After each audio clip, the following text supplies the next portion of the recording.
Hello, it's me again. I'm Nafid. Today we'll explain what is about onboarding, meaning bring your own device. Now, the concept of the onboarding, simply speaking, is the user initially comes and connects using ePeep. So that ePeep means the username password from the user side, obviously. And what happens after that, onboarding, that's before onboarding. Onboarding process happens or takes place. After the onboarding, a certificate will be used. So what will happen here, certificate will be generated as a one-to-one relationship, so the user and the device. So the user can onboard multiple devices or single device. Then each one of these devices will have its certificate generated. Once the onboarding process has taken place, rather than using ePeep, it will be ePTLS. So we'll show you how to perform the onboarding process. So let's have a look and let's go to the video. So this is a ClearPass. If you would like, you can log in to different portion. Onboard here, I guess. Of course, you can click on the onboard, but also you can click on the network manager.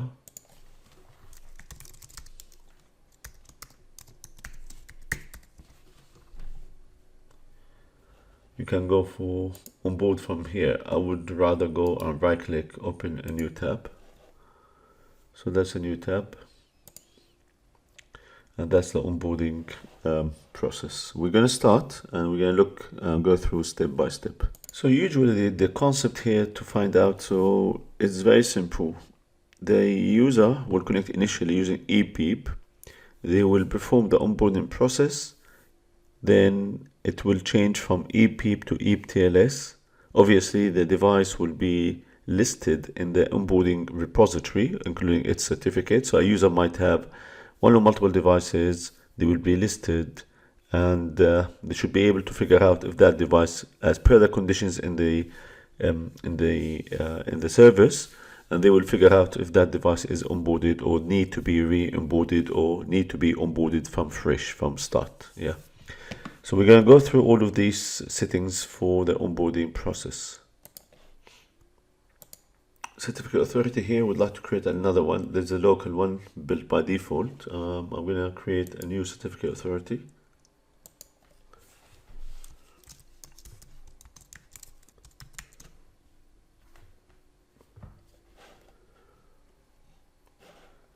So here we're going to select the root. We are going to be the root. This will not integrate with anything else in the system.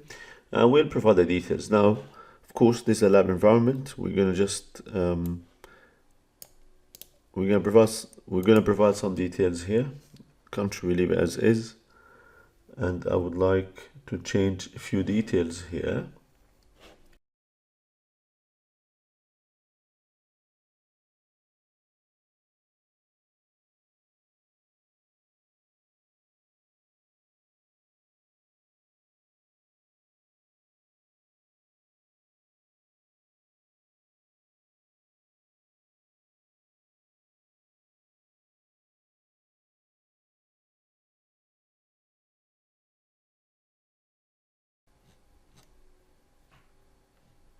We're going to create we leave the rest as is. We're not going to change any of these settings. So we're going to leave the rest as is, and we're going to go for this. So basically I have created a new certificate authority here. You should see the details if you would like. You can look at the details, show details. These are details of the certificate authority. And of course you can delete, you can duplicate, you can edit, you can do a lot of stuff. We're going to make a few changes, or one or two changes. We're going to edit this one. We leave everything as is. We're going to change the including. So when clients access, we would like to specify the OCSP. In this case, I would like to go to include a certificate, online certificate status protocol. And I would like to specify that specific one. So here we can see that we use the name. We could use the local host if you would like to do this, if you would like. I'm going to change this one to a local host basically, and that means that this link will be valid for other ClearPass servers. So we say localhost,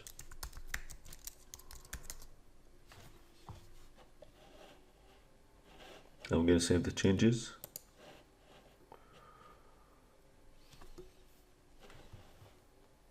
Now we will look at the authentication methods. So going back to ClearPass Policy Manager, we go to the configuration and authentication.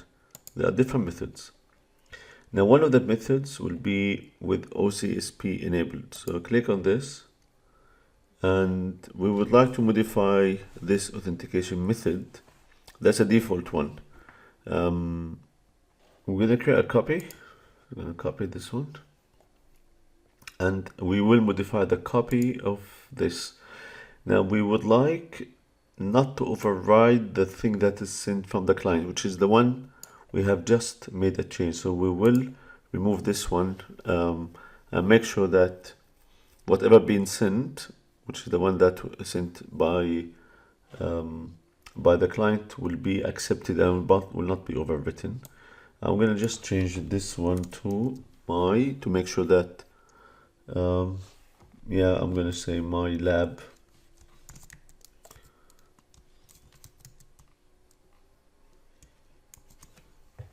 EPTLS with OCSP. So that's done. So we're going to build the settings for the onboarding now. So the process now, we're going to build the settings that in the quick connects, so that the application that will be used to install certificate and configure the wireless profile on the client machine, we're going to build it now. So we're going to just look at what we are going to do, and we go through step by step. The first thing we're going to do is what's so-called network settings.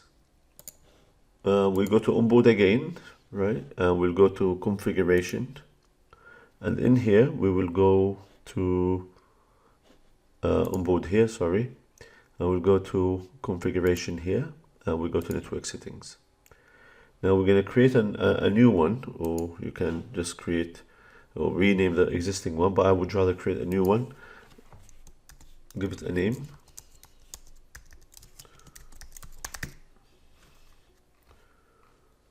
Wireless only, all that stuff. And the key point here, what is the value of the SSID the client will connect to? So we're going to leave all other settings as is, and we're going to go for the one that we are expecting the client to connect to. And in our case, it is, I'll show it to you in a sec. That's the name of the SSID that the client will connect to. Now that's the controller where the access point belongs to. So we can say, we can issue the command show AP BSSID. We can see the name of that connection, or the secure connection, is secure 65-6. And that's what we've done in here, 65-6. So I'm going to save it.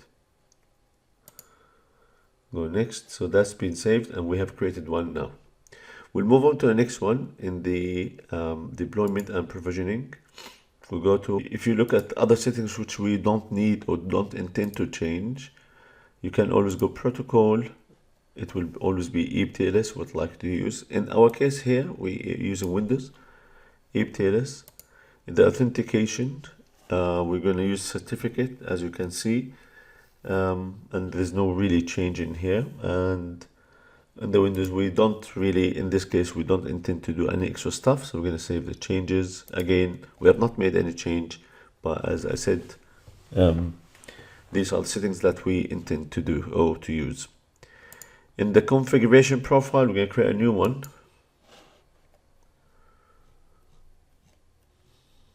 We're going to call it Employee Secure Wireless.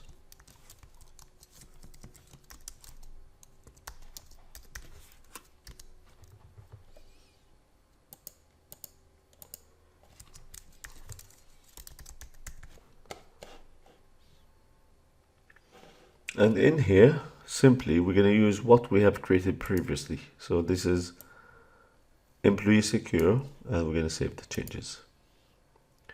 So we've done 2 steps from the 3 steps that we are going to do. Obviously, in that setting, on these settings, if you had to support multiple SSIDs, you would have created multiple of those from the network settings, and you could use them in that configuration profile. So we were in the configuration profile. Moving next to provisioning settings, we're going to create a new provisioning settings. And we're going to call it again employee secure device provisioning.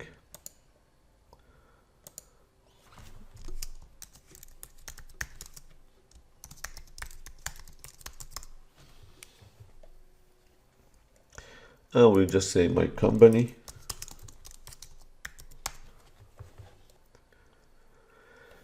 So for the certification authority, we're going to use ours, the one that we have created, and that's the one we have created. And for the signer, we're going to go onboard certificate authority, which is the correct one. This is the one we're going to use. And for the key type, we're going to reduce this one for performance purposes, and we would like to use the one that is issued by the device, so created by the device. Scroll up, we go to the, so that's all done. You've done multiple options here. And in the authorization section here, we'd like to have the authorization. We're going to select the profile that we have created before, employee secure wireless. And we're not going to make any changes to anything else. We're going to keep everything else on this page as is. Going up, we have not yet finished. If you go to web login, that web login is using device. This is the page where the client will be redirected to. This is the page the client will be redirected to, and we're going to leave it as is. So this is when we provide the link that will be part of that specific link. If you click on onboard client here, the code signing certificate, we're going to leave it as is, we're not changing. And for the validate certificate, we will say don't validate, only for the type purpose, for the lab purpose, but normally you would like to validate certificate. In the provisioning address, we would like to use the IP address of the management port on the ClearPass. So that's what we're going to be using. And then we will just finish this one, save changes. So the third part of that, of the 3 parts, which is we've done network settings, we went to configuration profile, then provisioning settings. So we've done these 3 parts of the onboarding process. Now we'd like to create onboard service. So now we've done the onboard settings. We'll go to the onboard service. So we will go to ClearPass Policy Manager, and we will go to create the services using templates in this case. Have a look. You can just scroll down or you can search. That's the onboard service. And the prefix, that will help us, the template will help us really create our services, or there will be 3 different services.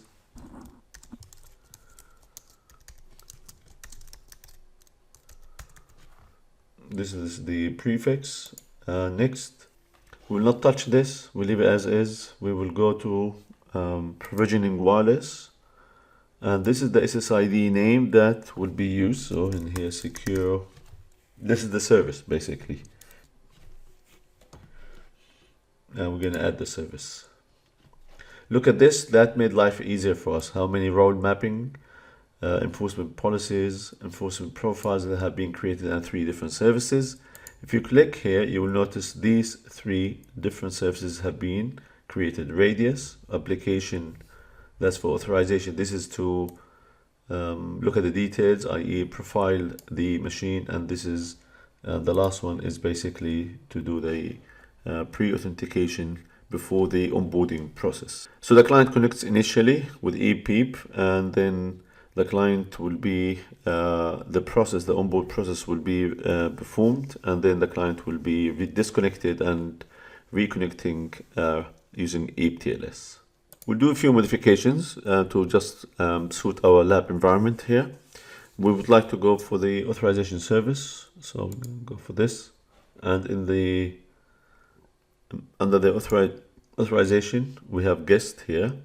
We would like to remove guest and add local user repository. So that's what we're going to do. We save it. We can go to the roles here, and you can see what are the conditions here when these roles get assigned. If these conditions, meaning this is the service or the application service that will help us profile the device, basically.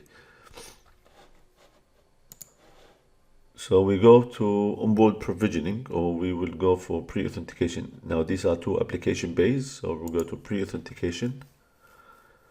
And again, in the authentication, we would like to remove guest. We can leave it, we can leave as many, but we'd like to remove guest. And for the lab environment, we go local repository. Normally should go Active Directory stuff, right? So that's done. We're going to save it.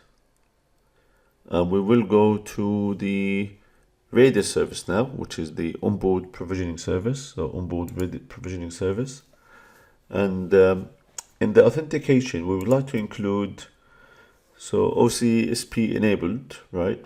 And this is, we would like to remove this and include EP with our service that we have enabled before. Remember this? The one we have included the correct URL for the online certificate service protocol. And again, we'd like to remove guest because we are not going to use guest in this context. We're going to use local. So this is the onboarding provisioning, and then we have modified these two settings. We go to the enforcement, look at the enforcement here, and there are two enforcement profiles assigned for the employee wireless. So there's a profile, post provisioning, and pre-provisioning profile. And after this, we're going to save.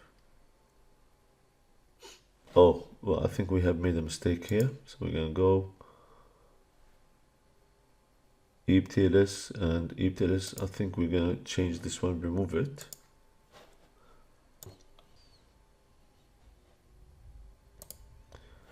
Yeah. So we have EPTLS with OCSP, this is ours, and EP without fast connect, reconnect, to make it easier for some clients who might have issues otherwise. So we're going to bring these services at the top.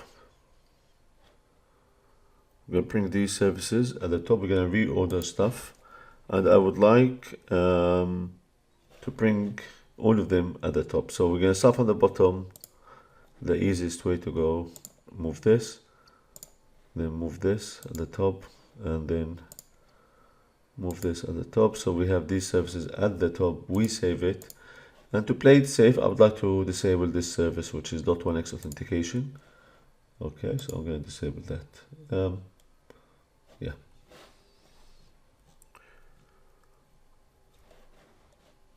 So far, we have not looked at the enforcement profiles that were created for us. So we can go enforcement profiles, and you can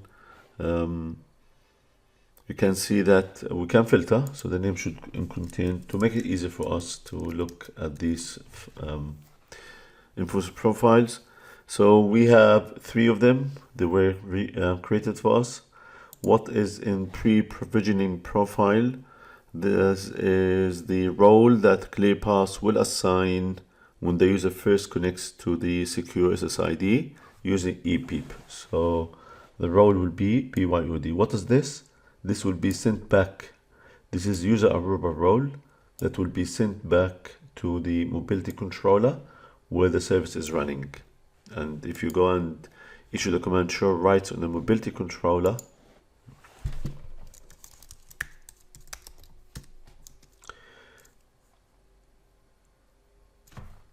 see, this one is BYOD provisioning. We can issue the same command with the,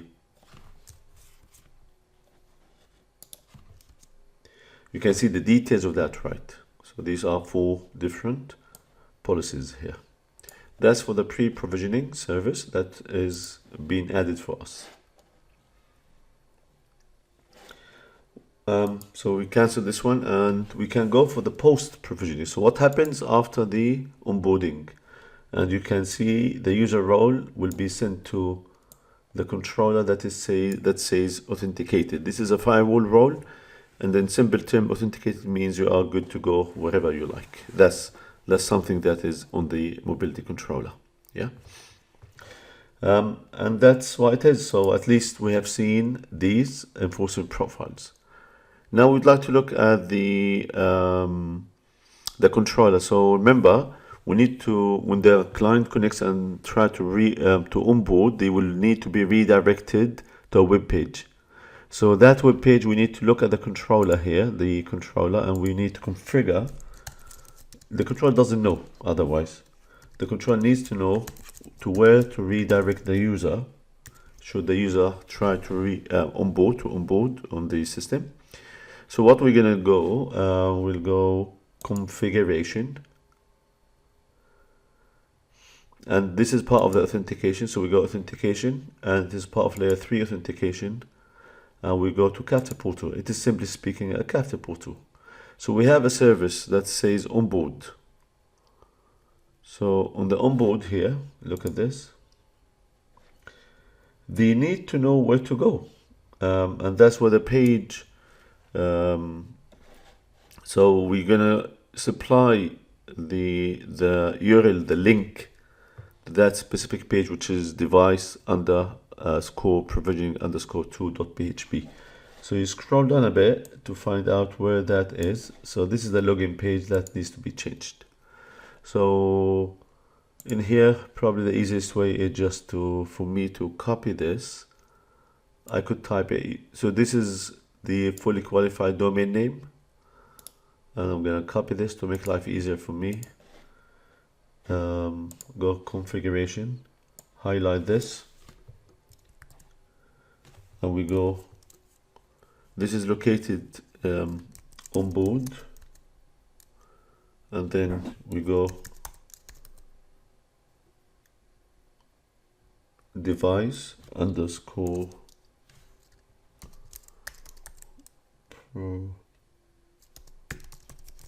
provisioning underscore 2.php, and we say thank you.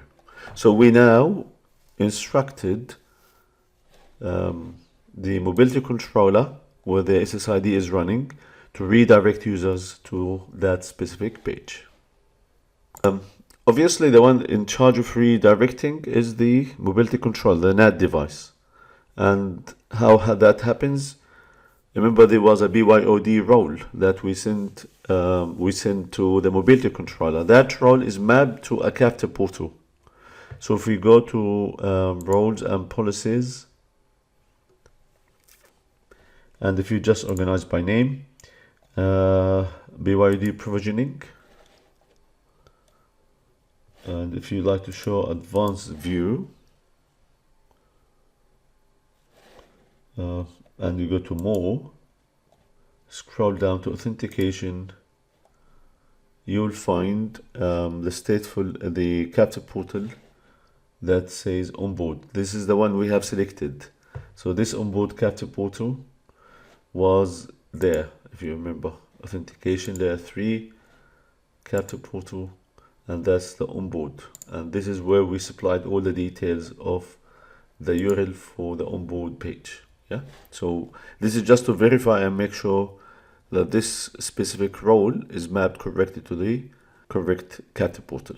This is the onboarding process now. So we're going to go for the client and we try to test the onboarding process. So let's have a look at that. That's our wireless client. Disconnect. I go to mobility controller and I say show user. That user is there, so I'd like to remove that user completely. So I'm going to AAA user delete all. Show user should see no user. Okay. So let's connect now. to see what service will be triggered in this case. We'll connect to this, and we'll verify this one with the access tracker on the Windows machine. Yeah.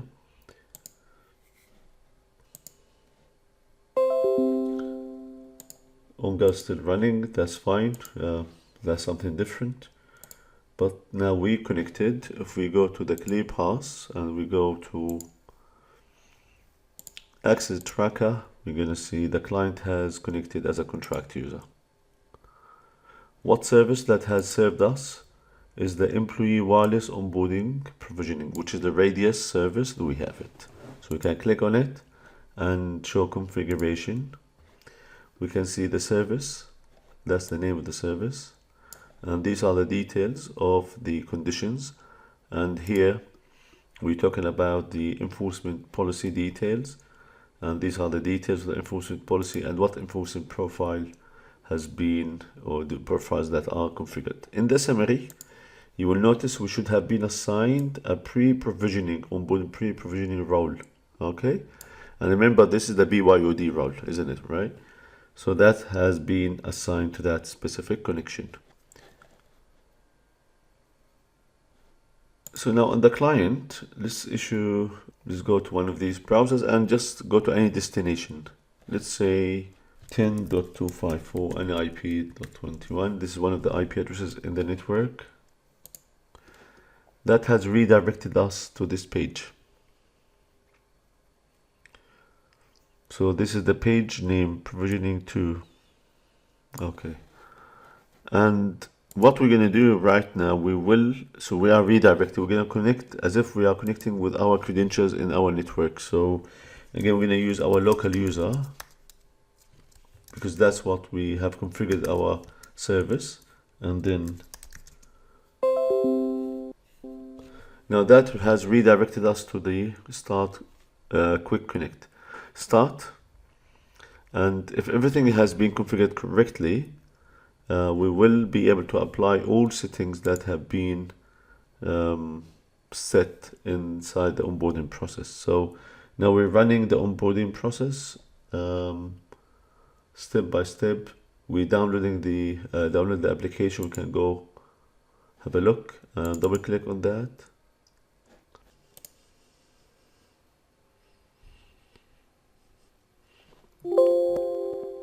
Now this is giving us a warning for the certificate to be installed because that is not trusted on this machine.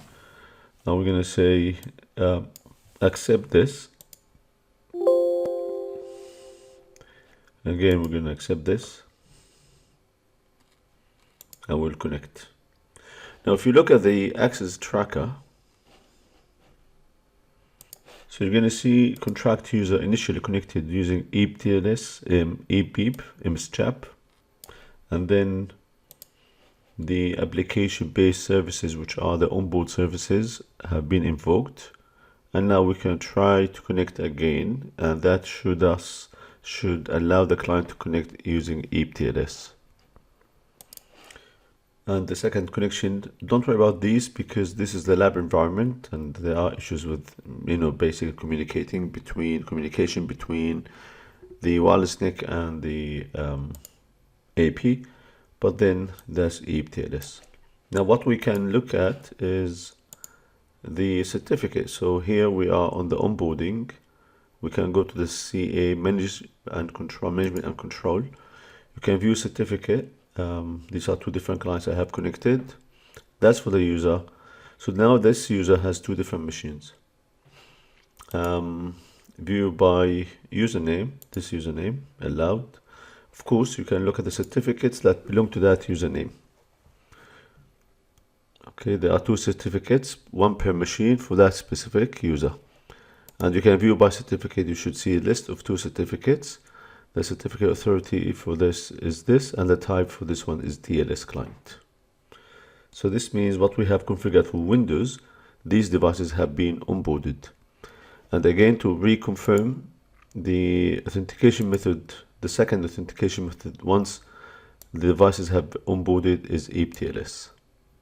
Obviously, can you look, the accounting and details of that accounting in the input, what things have been input here.